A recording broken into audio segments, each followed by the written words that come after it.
Hello, this is Dr. Hausinger, and this is Chapter 2 of the Van Wormer text lecture for CDP 400. And we're going to be talking about the historical perspectives of addiction. This text gives you the history of most of the substances from the inception to the United States and globally as well. And in the next chapter, you're going to be looking at these substances individually with a little bit of history. So we can date alcohol back to 5000 BC Iran. And there's a fantastic documentary that I recommend on Netflix. It's usually on Netflix, called How Beer Saved the World. And prior to humans learning about water filtration and irrigation and how to filter our water of things that could potentially kill us, it was drinking alcohol that actually allowed people to live without dying from tainted water. So quite interesting. I really recommend it. Okay. One of the things that you'll notice in this chapter and in subsequent chapters is that technology plays a huge role in addiction. And your author suggests that one of the reasons for that is that the purity of the substances, when we add technology to them, the human body is not necessarily meant to be able to tolerate something that's so pure and so strong. An example of that would be the difference between beer and hard alcohol, right? Or the difference between chewing cocoa leaves and cocaine. Very different when we add synthetics to it and distill it or synthesize it down to a very pure product that's not naturally occurring in nature. In the Muslim tradition, alcohol is banned. And so you'll see higher rates of opiate abuse, especially in the part of the world where we see more Arab countries, because there's a geographical component to that, of course. So one of the things I would like you to look at when we're looking at rates of addiction and where people use certain substances in higher quantities than others is, what does the climate have to say? How does geography play into that? Where do things grow? Look at borders and ports. We're going to see more drug trade around places that have ports and borders to countries. So Washington State, we have a lot of drugs because we're perfect for it. We're on an ocean, we're on the Sound, we border a country, and we're near other states, and we have that nice I-5 corridor. All right. So we're looking at technology. Again, technology. There's a big difference between beer and wine and distillation and the concentration of that. And when we look at blood alcohol levels, we'll explain that and explore that a little bit more. There was a huge alcohol problem in England from 1700 to 1750, where there was a lot of infant mortality because of neglect. You'll see some art depicting people drunk in the streets. And there's been several gin epidemics as well. Again, beer versus hard alcohol. Okay. And when we see these epidemics and the great devastations, we're going to see sometimes knee-jerk policy. We'll see some policy anyways, but oftentimes, and we'll see this in the policy class, when you see laws enacted, there was something big that happened before that prompted that law to be enacted. Okay. All right. So it's not surprising that there would be more alcohol than water on the Mayflower, again, for survivability. And we're going to see in countries where there might not be as a lot of access to pure water, there might be mildly fermented drinks. Like in Russia, you have Voss, which is a mildly alcoholic drink made out of rye bread, but children drink it. So again, geography plays a huge role. Okay. All right. When I mentioned Jelinek in chapter 1, we're going to be looking at different types of drinking, and binge drinking is a form of alcoholism. And it's really challenging to treat because 10 out of 10, I would say 10 out of 10 binge drinkers will say, Well, I don't drink every day, so I don't have a problem. Aha! So that's interesting information that we have. So we're going to look at that. Okay. We have the Puritan traditions, of course. Remember the Puritans and the Scarlet Letters, the Scarlet Letter text.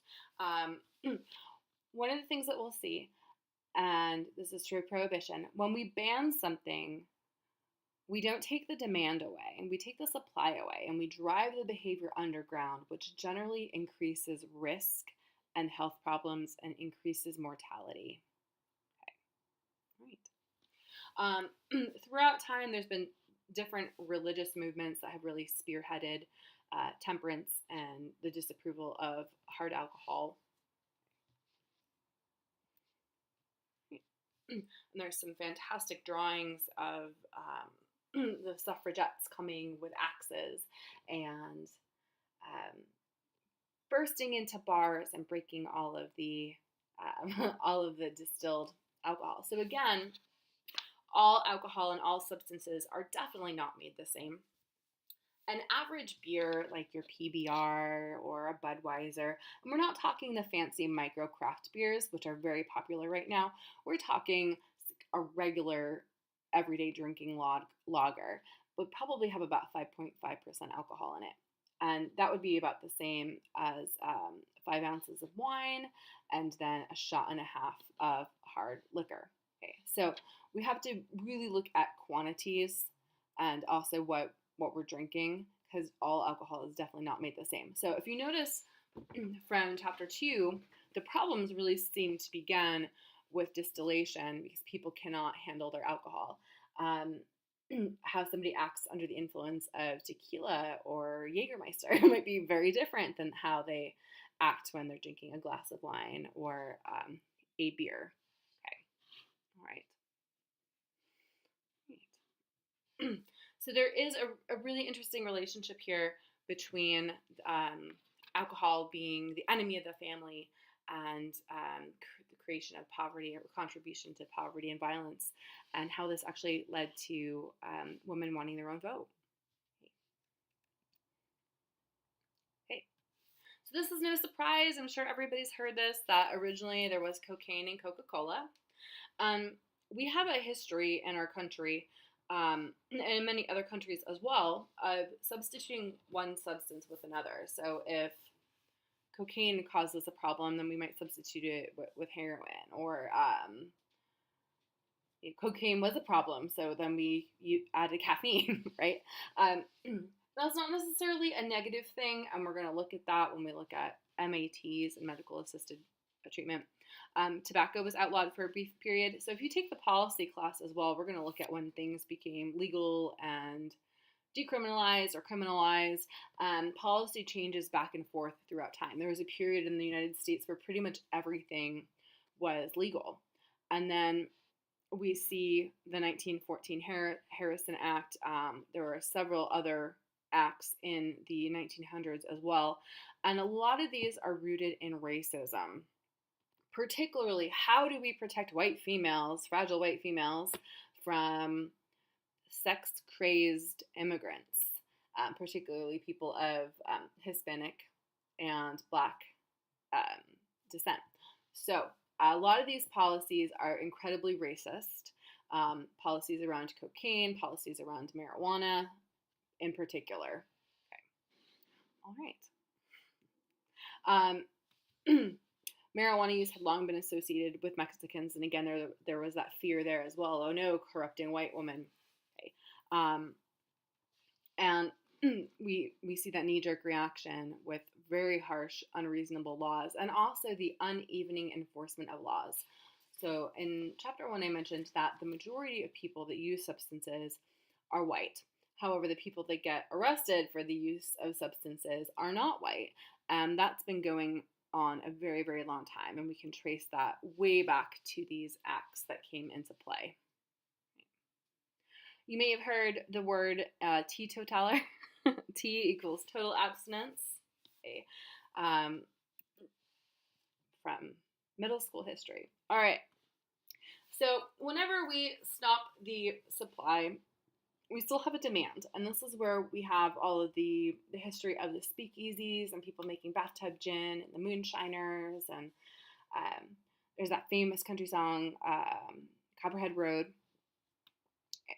So we definitely see this period of time glamorized in the media, with the mafia, Sopranos, fantastic show. Um, but what this actually looked like was when the government shut down and they're like, okay, no more alcohol, the organized crime are like, yes, this is a fantastic opportunity, let's do this. So again, there was a huge demand, but the legal supply was not there. So it made things very, very risky.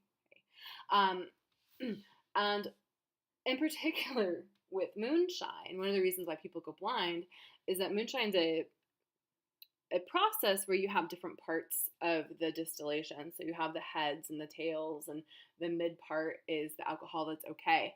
But if you drink the wrong part of the alcohol, it's poison, as alcohol is poison basically, sugar poison. It can cause blindness. So people were not distilling it correctly, or drinking the wrong parts for various reasons. Okay. All right. The Great Depression. One of the things that we see is that in times of low employment, we see more crimes, and an uptick in use as well, which would make sense. Um, in chapter one, we talked about the need for people to feel competent and to feel like they have a purpose. And jobs do that, and jobs and good relationships do that. So, in periods of time where people are unemployed or there's an economic downturn, we're going to see higher rates of crime, and we're going to see higher rates of um, drug offenses and alcohol related incidents as well. Okay, so we have the modern war on drugs. Okay. Which doesn't really work. Um, a lot of the tactics that we see in the media, scared straight, education, those things don't necessarily work. And with the war on drugs, we had an increase with drug education and the Just Say No and Dare, and that actually increases people's curiosity about trying things. So we're going to talk later about what works for drug use prevention. Okay, so going back to the modern war on drugs, we have the war on poverty, and then Nixon through the Bush eras war on drugs, which is interesting. Everybody remembers that President Clinton said, "Oh, I didn't inhale," and nobody believes him, and everybody remembers that very clearly. But most people do not remember George W. saying, "By the time I was in my 40s, I had DUIs and I had a cocaine problem, and we're very aware that addiction runs in our family, and we know where to get help, and we do that, and we're aware." And there was a point in time where I think the Bush twins were 18 or 19, and they used a fake ID to buy alcohol. And he had made a public statement again saying, we know that it runs in my family. Nobody remembers that because they were very truthful about it. But it is a little ironic that the Bush regimes were very much continuing the war on drugs. However, they had a lot of addiction in their own family. Okay. Every generation has an epidemic, so you'll see each drug cycle through every 20 to 25 years. So we have a heroin problem right now. There was a heroin problem in the 30s. There was a heroin problem in the 60s. There's a heroin problem right now. In the 80s, not just crack cocaine, but powdered cocaine as well. The crack cocaine was very much the scapegoated, poor people are using it, poor black people are using it. However, at the same time in the 80s, if you look at the Wolf of Wall Street and the stock exchange and very high-powered wealthy people modeling, Hollywood, if you look at the Boogie Nights type things, there was a lot of powdered cocaine. So not just crack cocaine, because that's specific, it's inferring poverty, but all cocaine. And then in the 2000s, we have methamphetamine, and guess what? It's almost 2020, which is a terrifying thought. We're seeing meth come back up again. Okay. All right. Okay. However, we're often not talking about the wealthier people or the white people that use. The heroin epidemic is really big right now because it's affected white middle class and upper middle class adolescents and youth and the children and grandchildren of the lawmakers. Um, but it wasn't, we've had heroin epidemics before, absolutely.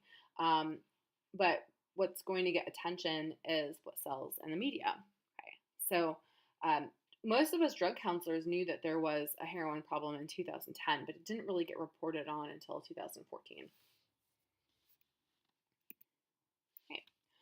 Gambling, quite interesting, and we're going to spend some time talking about this. Um, Going back to the American Revolution, lotteries started and they were banned after the Civil War and again during Prohibition, which makes sense because gambling and alcohol are kind of governed together. In 1931, casino gambling became legal in Nevada, and then the states decided to have lotteries to garner revenue in the 60s. The first gambling treatment center um, was at the VA in Ohio. And then later on in 1987, the Supreme Court banned state regulation of tribal casinos. And today, a lot of people gamble on the internet. So we're seeing that even more and more. Okay. But look at the gaps here within those years. It's a very, very slow moving process. And now we're seeing more co-occurring with gambling and addiction. As if you go to a casino, you often get free alcohol. And it's not uncommon for somebody who is gambling to want to use stimulants so that they can gamble longer. So you may encounter clients that started using cocaine or in particular methamphetamine so that they can stay up and gamble for hours and hours and hours. Casinos are very strategically designed so that they usually pump oxygen into them. There's a lot of lights, there's a lot of good smells, and so a person loses track of time. And they might not know what time it is or how long they've been in there because of all of these stimuli that are specifically set up to keep people engaged. So in the first half of the chapter, we're looking at distillation, the dangers of potent alcohol versus other forms of alcohol, how there's been a lot of ethnic prejudice and racism in drug legislation, and we look a lot about that in CDP 402. And then what are the unintended consequences of prohibition? Quite interesting. Okay. Drinking and drug use certainly can be very cultural, and the first couple chapters of your book talk about differences within different countries.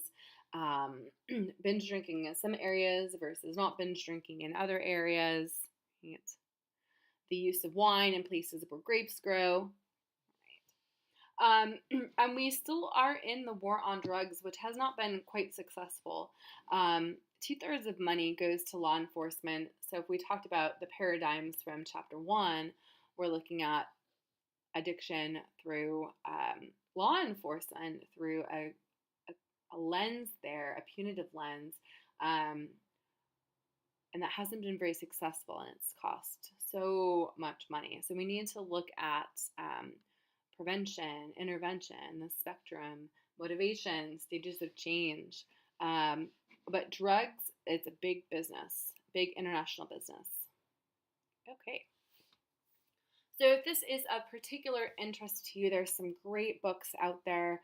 William White, Slaying the Dragon, which looks particularly at mental illness and alcoholics in asylums.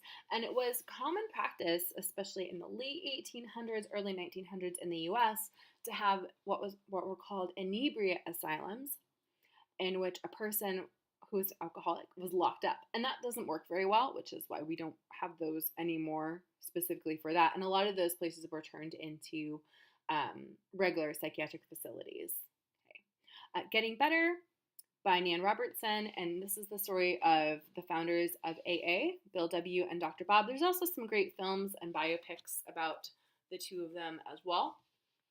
Jelinek, you have a PDF version of this, the 5 types of alcoholism, and those are alpha, beta, gamma, delta, epsilon. So please read that this week in your Moodle.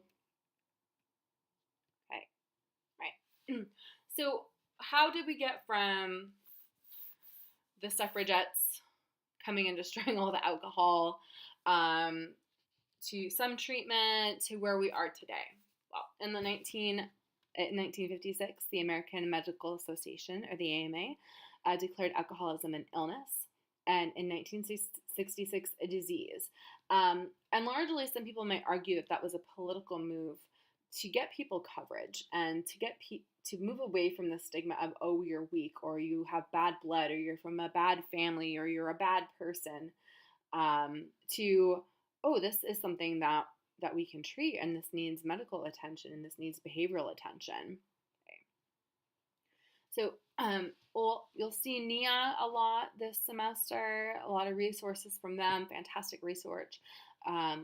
Hazelden, also known as the Betty Ford Center. So Betty Ford, of course, was the wife of President Gerald Ford. She had a very public, and somewhat embarrassing alcohol problem. Imagine the First Lady being drunk all the time. And she sought recovery and became a huge advocate.